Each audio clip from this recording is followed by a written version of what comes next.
Hello and welcome to the Euro What, episode number 134 for the week of November 8th, 2021. I'm Mike McComb, and I'm joined today by Ben Smith. Hey, Ben. Hey, Mike. We are a pair of Americans trying to make sense of the Eurovision Song Contest, and this week we'll be talking about Belarus and its history with Eurovision. How's it going, Ben? It's good. I had the opportunity to be in the Netherlands a couple weeks ago. Oh, wow. How was that? Was it a freaky trip to Rotterdam? Yes, it was a freaky trip to Rotterdam. Did get the time to go over to the Ahoy and think about the May 2020 that was supposed to be. In general, it was nice. It was nice to be in a different place. Rotterdam is great. I like it as a city. Awesome. Yeah, were there any remnants of Eurovision, or had they pretty much swept up all the confetti at this point? They have pretty much swept up all the confetti. I did not see any leftover signage. Looking ahead to 2022, we've got some national finals stuff that has started trickling in, even though Junior Eurovision seems to be at the front of everybody's mind. Yes, yeah, it is a nice quiet period in November where everybody is very focused on Junior Eurovision, and we are not.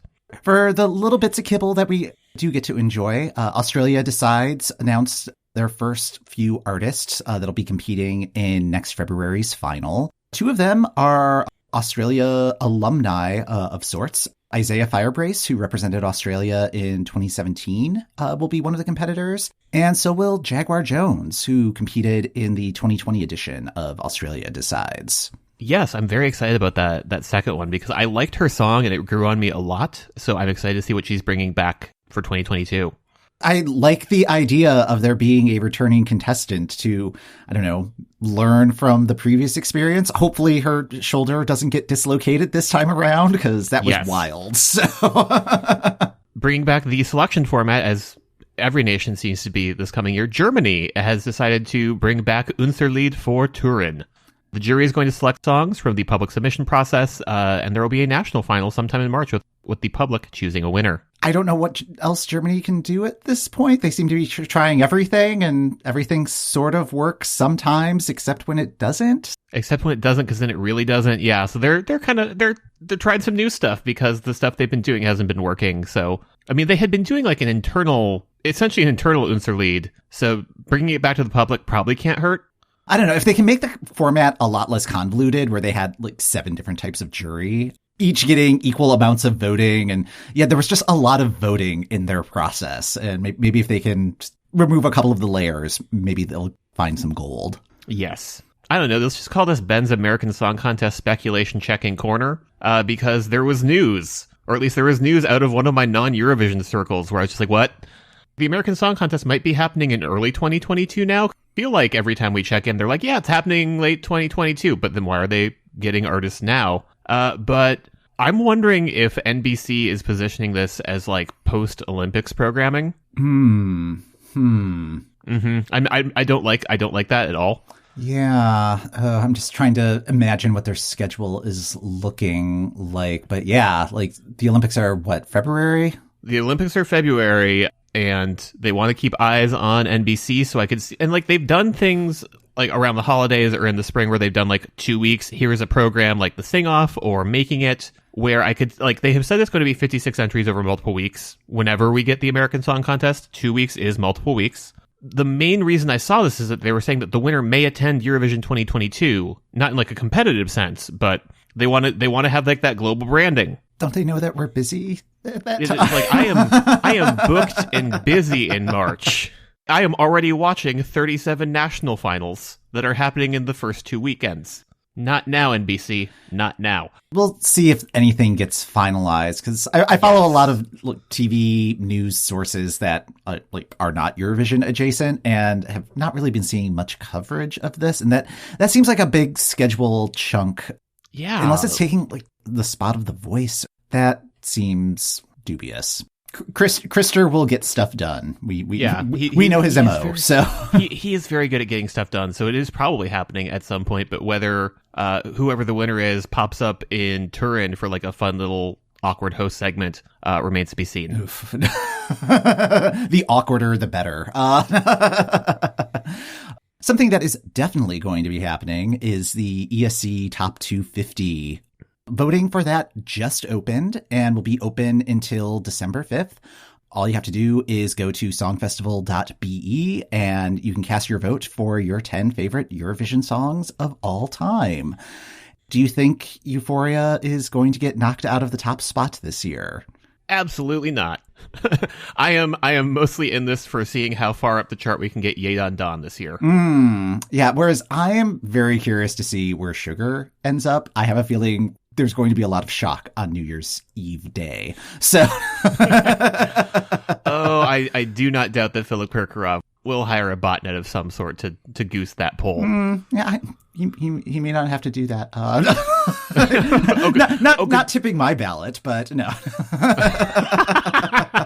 Good point. It has become just a beautiful meme. Yes. So got a month to get your votes in. The countdown happens on New Year's Eve day, so December 31st, with the number one song selected by fans dropping at around midnight Central European time. So it's a good way to ring in the new year, especially for those of us in the States, because it usually wraps up around 6:30 Eastern time. So you can get your New Year's Eve festivities ready as that's playing in the background, and then have a really fun New Year.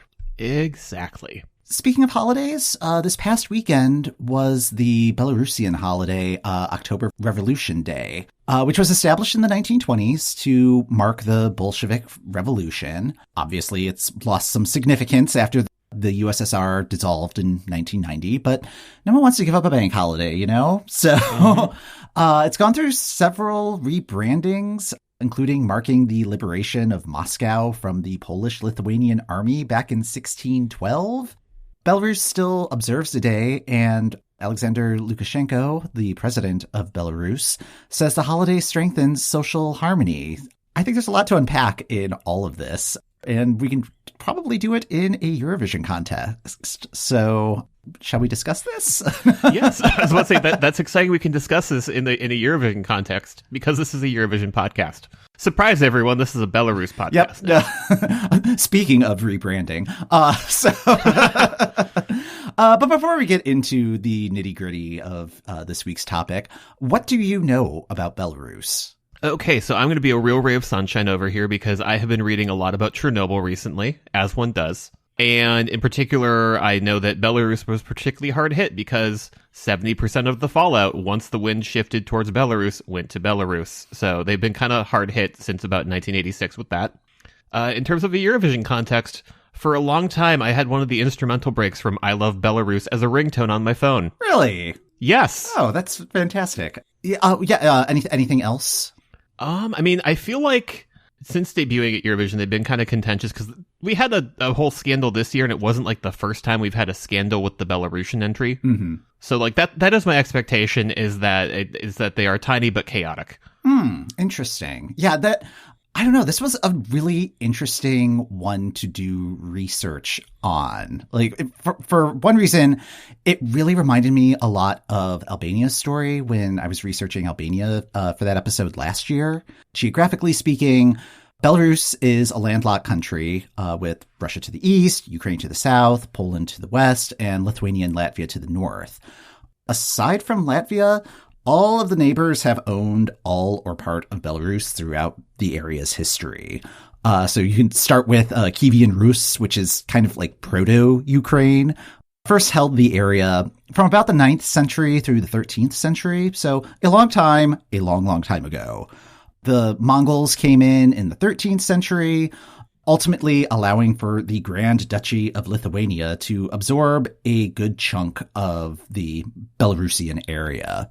Lithuania and Poland merged into a unified kingdom in 1386 and would stay that way for about 400 years. Russia would come in from time to time to kind of chisel away eastern parts of the Belarusian area, and it moved in to absorb everything when the Lithuania and Poland unification broke up in the late 1790s. At this point, Russia's in charge.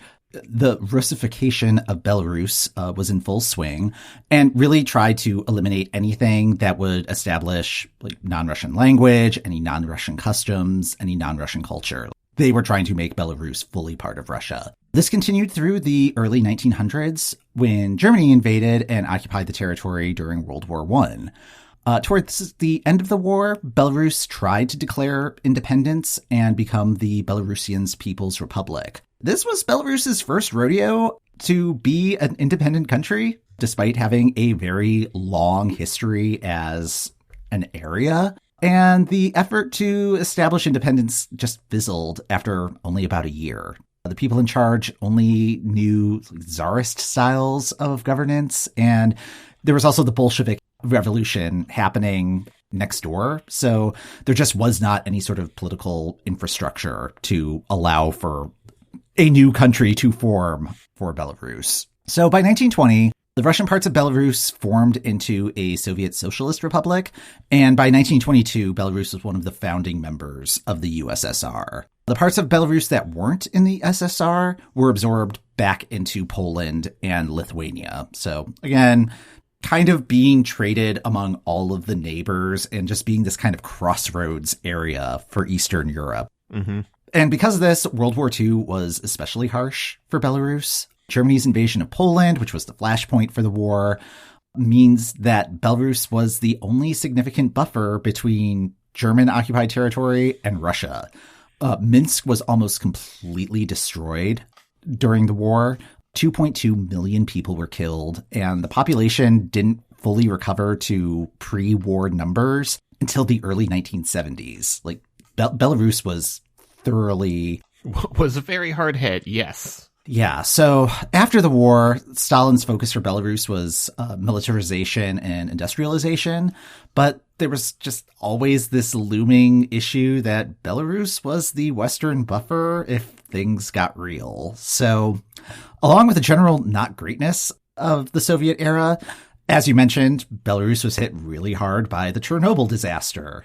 It wasn't just because of the wind shifting, but like Chernobyl's only about 20 kilometers from the border with Ukraine. Mm-hmm. And as you mentioned, 70% of the radiation from the disaster ended up in Belarus. So kind of a rough go for close to 1,000 years. Yeah, just like not having a great time as a country. Things did start to look up as the USSR started dissolving. Belarus split off in 1991 and tried to have another go at being an independent country. They were able to start establishing a constitution, which was enacted in 1994. This is when they had their first presidential election, which is when Alexander Lukashenko came into power. One of his first actions was to amend the constitution to allow an extension of his presidential term. And this allowed for power to consolidate, and he was reaching out to people for advice, such as Milosevic over in Serbia after the whole Kosovo war, and other players that are just not great. So it's already turning into a somewhat dicey situation. In 2004, there was a referendum to try to eliminate term limits, and that went through. So Lukashenko is continuing to consolidate his power and using democratic processes that are viewed by international election monitors as not being free or fair. Although Belarus is technically an independent country right now, it's still under a dictatorship system. Is it bad that my reaction to the sentence, Belarus is an independent country, was to go, is it? Again, I'm reading a lot of Chernobyl stuff right now, and the book I'm currently going through is a bunch of oral histories, which is great. But the intro, which was written in 2005, is saying, back in 1996, Alexander Lukashenko was the lesser of Europe's last two dictators. Now Slobodan Milosevic is on trial at The Hague, and Lukashenko has pride of place. And again, this is in 2005, so it's now 2022. Yeah, a lot has changed. A lot has not changed, unfortunately. This is also around the time that Belarus starts entering Eurovision. Belarus makes its debut at the 2004 contest in Turkey, and this was part of one of the last waves of new countries making their debut at Eurovision. Along with Belarus, you had Serbia and Montenegro. Ukraine was there for their second visit. Monaco was back after taking a very long hiatus. Albania is also in the mix there. And this is also when the semifinal format is introduced. So all of these new players actually get to compete in the semifinal in hopes of making it to the final. Belarus's first entry is My Galileo by Alexandra and Konstantin, and it does not hit. Finished 19th at the semifinal. It was in the 2 spot, and it also didn't really have much of a hook or anything. It was a totally fine performance, but nothing particularly memorable. Belarus did not advance to the final, and would not advance to the final until 2007 with Dmitry Holden's Work Your Magic.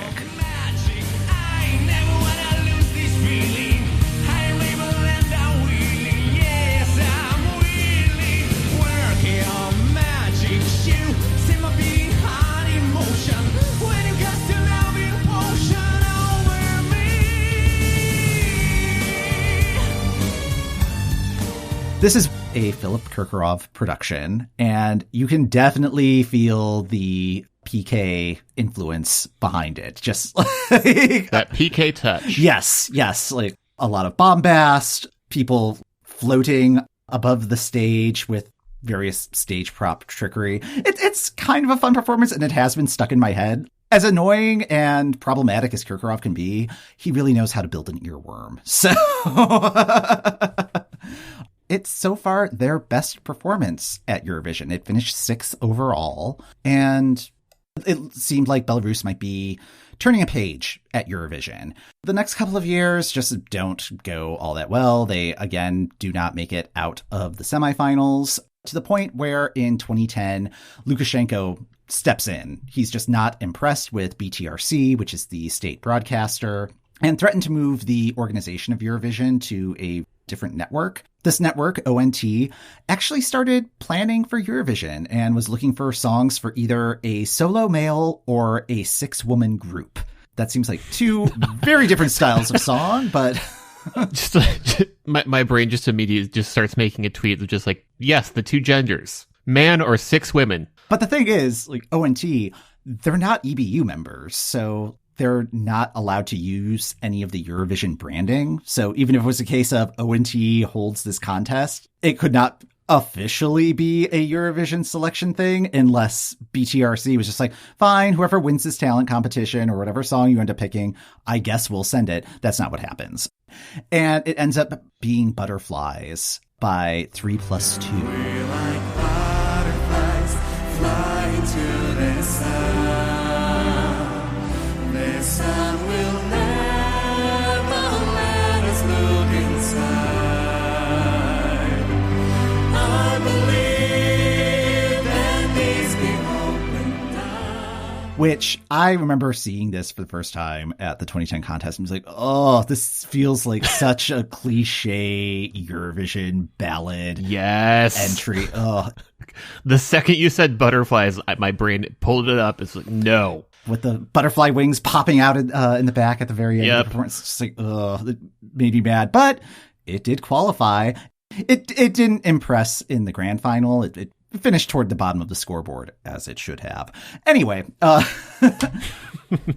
in 2011, that's when we get the song I Love Belarus.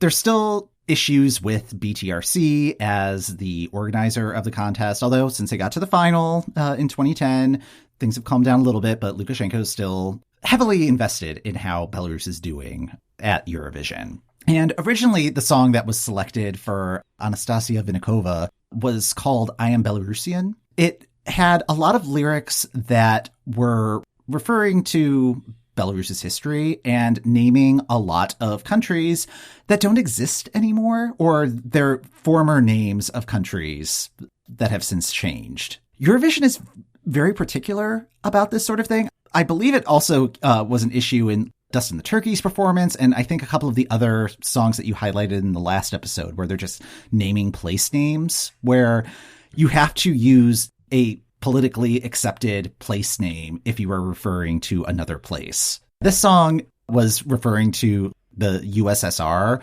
by the name USSR, even though Russia is not called that anymore. So that, and along with just some of the general messaging in the song, was like, yeah, you need to rewrite this. Eurovision's not going to accept this one. And they had a weekend to turn the song around, and that's how we got I Love Belarus.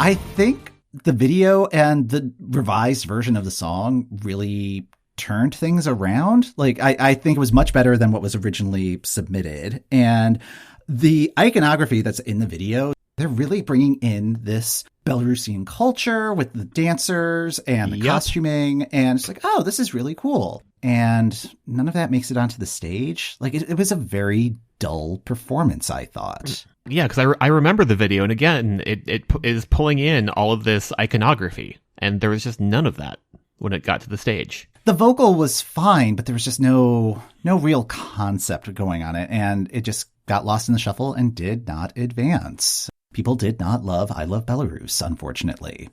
So the next time that Belarus actually makes it to the final is in 2013 with Aliona Lanskaya's Soleo.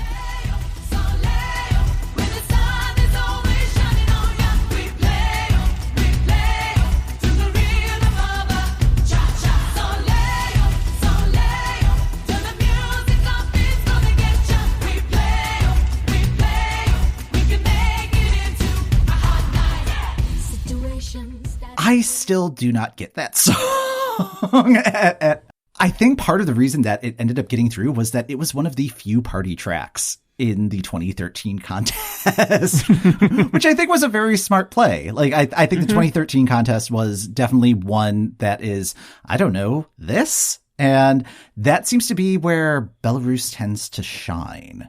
Yes. Yeah, because I remember that one definitely standing out at the time. I also share your not quite getting it. 2014 got to the final again with Teo and Cheesecake. That's another one where it's like, I don't get this. 2014 is just such an interesting year. There was something for everybody at the 2014 contest, which I think is the other side of the coin of I don't know this. Something for everybody, and sometimes that something is a twerpy hamster date. At this point, it seems like, oh, Belarus has figured stuff out and is bopping along at Eurovision. 2015 happens and they don't make it to the final. Their staging, again, just doesn't really have it. It's kind of just singing in front of a screensaver, which you see from time to time. 2016 was Ivan with Learn to Fly. He was supposed to be naked on stage with wolves. And yeah, so they were able to drum up a lot of PR ahead of time, but then it was just a video thing, and also something that I think people were still just genuinely weirded out by the whole idea. The vocal was not there. Like, he was just so nervous and sounded kind of terrified through a good chunk of the performance, which is understandable, but yeah, just was not able to get through. 2017, I think this one had the potential of being a major turning point for Belarus at the contest. This was Navi Band and Story of My Life.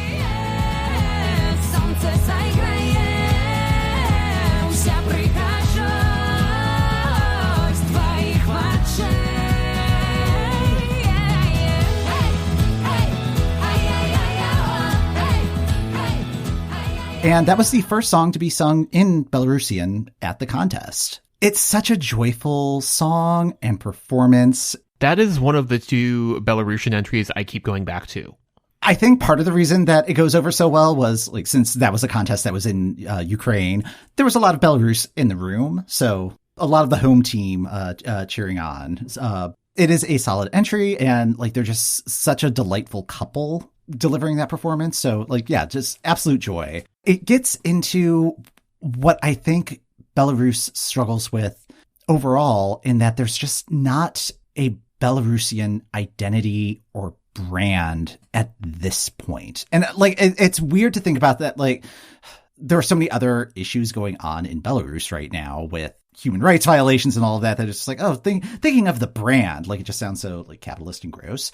But I think part of the overall struggle with Belarus is, since it's taken so long for the country to be like an independent country or like really unified around an identity, that's not present at Eurovision. And it doesn't seem to be really present at the world. Like, what does it mean to be Belarus? I think that's the thing that I've been thinking about the most in reading up on all of this the last couple of weeks. Just like, oh yeah, there's just like, what is the Belarus identity? And I think 2017 is where it gets closest to answering that question. 2018, they just kind of go back to this well of picking the wrong type of song for that year. Like 2018 was supposed to be a party year, and they send the dirge where the guy is shot with an arrow at the end of the performance. So it's like, yeah, not really reading the room there.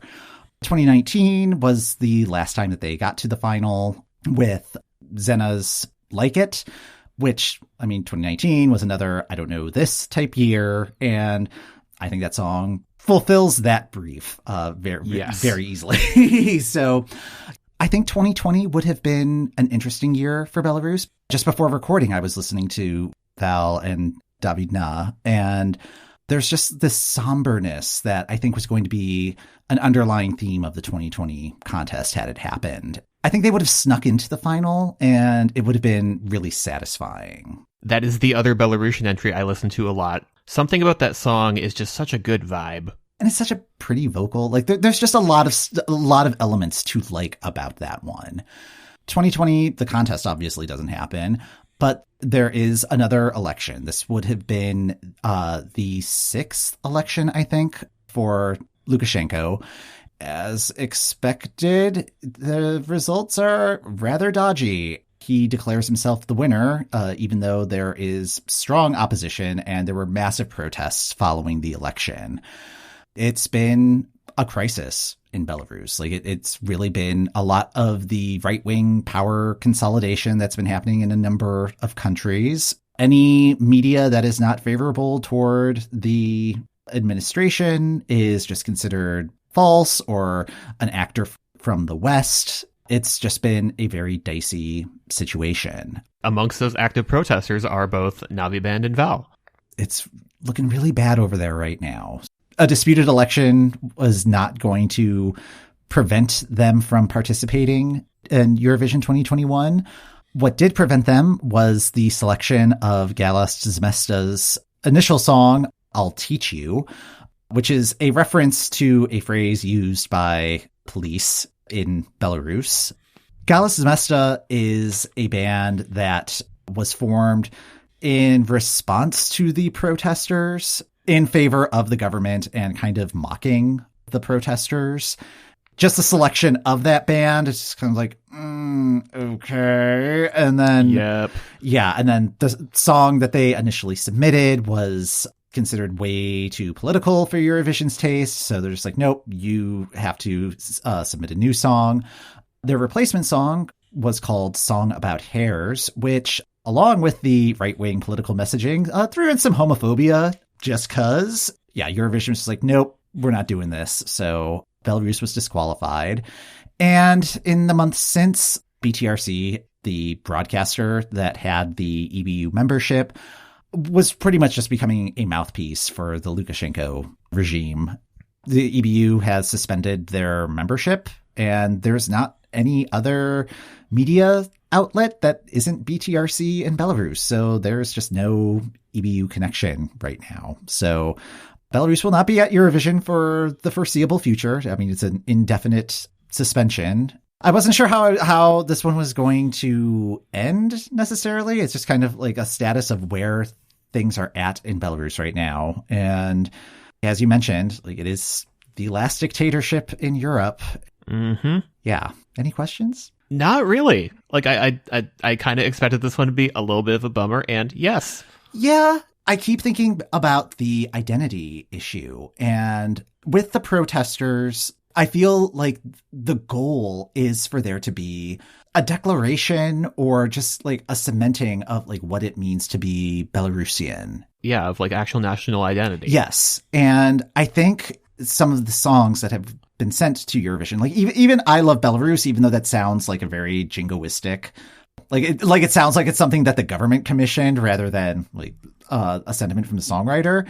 That song would have marked the 20th anniversary of Belarus as an independent country, which that's a very short amount of time in the Belarusian history that it has been like Belarus, you know? So I'm kind of rambling at this point, but it's just there's been a lot to think about with this, and thinking also of just how much this relates to Albania and how that country was so shut off from the rest of the world. And when it finally emerged, there was so much of interest coming from that. And I'm hoping that Belarus is going to be able to have that same sort of emerging manifest destiny. Is that the phrase that I'm looking something for? Like something that it will. Okay, I have like a very hackneyed metaphor here. Okay, that you're going to grown up is that they're going to emerge from this chrysalis as a butterfly. Yeah. I told you. Fair enough, and I hate using the phrase "fair enough." But from my end, I think it has been very heartening, given my growing awareness of the situation in places like Belarus, to see artists like Navi Band and Vow as part of the protests, and see that there is like an active movement from the people, that they want this independence, they want to establish their own identity, and that part of that identity is just being able to have the power to choose their government and choose how their day-to-day works. Yes. We're thinking about you, Belarus. I think that's maybe the conclusion here, is just like we know that things are really bad right now, and like we're really hoping that change will happen. Yes. All right. Well, I think that's going to do it for this episode of the Euro What. Thank you for listening. The Euro What podcast is hosted by Mike McComb, that's me, and Ben Smith. That's me. You can follow the Euro What on Apple Podcasts, Spotify, or the podcast app of your choice. If you'd like to support the show, we are also on Patreon at patreon.com/EuroWhat. Show notes are in the description of this episode and on our website at eurowhat.com. If you'd like to contact us, we're at EuroWhat on Twitter, or you can email eurowhatpodcast@gmail.com. Next time on the Euro What, we get ready for Thanksgiving by reevaluating some of the turkeys at the bottom of the Eurovision scoreboard.